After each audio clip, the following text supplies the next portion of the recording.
अहो, हां बोल ना. काल माझ्या एका मित्राचा फोन आला होता मला हां हां हां. आणि तो मला सांगत होता की माझ्या हातातला पूर्ण पगार मला बायकोच्या हातात द्यावा लागतो, कारण मला माझं लग्न टिकवायचंय.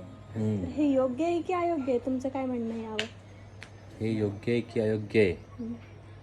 पूर्ण पगार नवऱ्याचा बायकोच्या हातात देणे, ह्याच्याविषयी माझं मत असं आहे की ते डिपेंड करतं की त्या दोन्ही व्यक्तींचं, त्या कपलचं इंटेन्शन काय आहे त्याच्यामागचं. हं.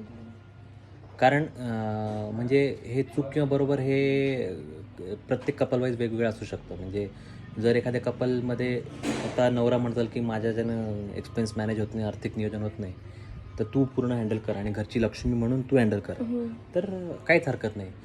पण आउट ऑफ फिअर जर एखाद्या बायकोला आपल्या नवऱ्यावर बिलकुल विश्वास नाही आहे, जर तिला भीती वाटत असेल की आपला नवरा आपला पगार पूर्णच्या पूर्ण आई वडिलांवर तर नाही उडवत ना, किंवा आपला नवरा बहिणीवरती पूर्ण पगार उडवत नाही ना, किंवा अजून इतर नातेवाईकांवरती, स्पेसिफिकली त्याच्या नातेवाईकांवरती हं.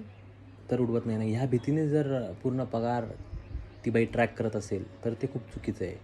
म्हणजे मी काही काही इन्सिडेंट्स असे पण बघितले आहेत स्वतः, की ज्याच्यामध्ये तो व्यक्ती लाखोनी कमवतो आहे, हं. पण तरी त्याच्या अकाउंटला ₹1 राहत नाही. आणि सडनली सपोज एखादा ॲक्सिडेंटल गोष्ट घडली, किंवा इव्हन साधं त्याला कोणाला काही खाऊ जरी घालायचं असेल, हं. तरीसुद्धा त्याच्याकडे मग त्यावेळेस पैसे नाही राहत, जरी जर तो लाखोनी पैसे कमवत असेल तरीसुद्धा.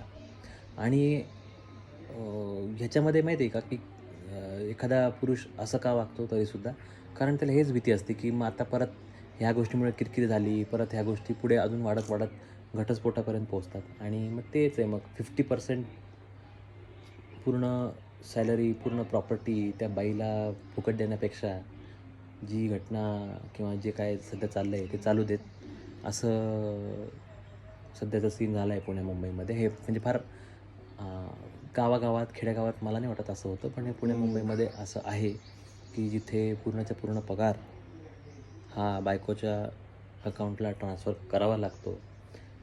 आणि म्हणजे जॉब माणूस करतो आहे आणि बाई मग अशा पद्धतीत पूर्ण गोष्टी ट्रॅक करते. आणि जरी म्हणजे ट्रॅक नाही केला, म्हणजे ट्रान्सफर जरी नाही केला पेमेंट, तरी ट्रान्झॅक्शन बघतात. अरे बापरे. त्यामुळं तो एक प्रॉब्लेम आहे मोठा. तर इथे आपल्याला खरंच म्हणजे सगळ्यांनी चेंज व्हायला पाहिजे. इंटेन्शन खूप इम्पॉर्टंट आहे, की टीमवर्क म्हणून, सेविंग म्हणून करायचं तर काही हरकत नाही, पण त्याच्यावर विश्वास नाही म्हणून ट्रॅक करत असाल पैसा त्याचा, तर खूप चुकीचं आहे.